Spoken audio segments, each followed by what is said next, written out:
നമ്മൾ പഠിച്ച അറിവ് എപ്പോൾ പ്രയോഗിക്കണം, എങ്ങനെ പ്രയോഗിക്കണമെന്ന് എങ്ങനെ മനസ്സിലാക്കാൻ പറ്റും? നമ്മൾ ജീവിതത്തിൽ പല കാര്യങ്ങളും പഠിക്കുന്നു. പുസ്തകങ്ങളിൽ നിന്ന് പഠിക്കുന്നു, ഗുരുക്കന്മാരിൽ നിന്ന് കാര്യങ്ങൾ പഠിക്കുന്നു, അനുഭവങ്ങളിൽ നിന്ന് പഠിക്കുന്നു.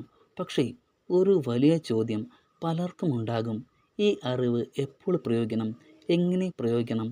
അത് മനസ്സിലാകുമ്പോഴാണ് പഠനം ശരിക്കും ശക്തിയുള്ളതായി മാറുന്നത്.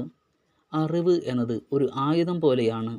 ആയുധം ഉണ്ടെന്ന് മാത്രം പോരാ, അത് എപ്പോൾ പ്രയോഗിക്കണം, എങ്ങനെ പ്രയോഗിക്കണം എന്ന് അറിയുന്നവനാണ് യഥാർത്ഥത്തിൽ ശക്തൻ ആയവൻ. നിരീക്ഷണം പഠിക്കണം. നമ്മൾ ആദ്യം പഠിക്കേണ്ടത് നിരീക്ഷണമാണ്.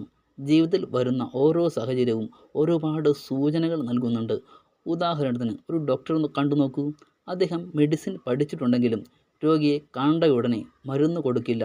ആദ്യം അദ്ദേഹം രോഗിയുടെ ലക്ഷണങ്ങൾ നിരീക്ഷിക്കും, ശരീരത്തിൻ്റെ അവസ്ഥ മനസ്സിലാക്കും.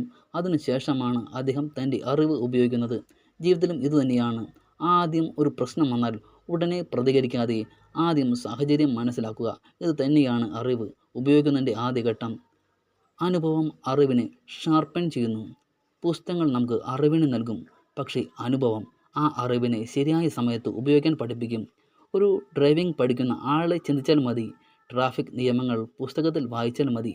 പക്ഷേ റോഡിൽ ഇറങ്ങുമ്പോഴാണ് യഥാർത്ഥ പരീക്ഷ. ആ ദിവസം അവൻ ഭയപ്പെടാൻ തുടങ്ങും. രണ്ടാം ദിവസം കുറച്ച് ആത്മവിശ്വാസം വരും. കുറച്ച് ദിവസങ്ങൾക്ക് ശേഷം അവൻ സ്വാഭാവികമായി ഡ്രൈവ് ചെയ്യും. അതുപോലെ തന്നെ ജീവിതത്തിൽ നാം പഠിച്ച കാര്യങ്ങൾ പ്രയോഗിക്കുമ്പോഴാണ് അത് ശരിക്കും സ്വന്തമാകുന്നത്. അതിന് ശാന്തമായൊരു മനസ്സ് ആവശ്യമാണ്.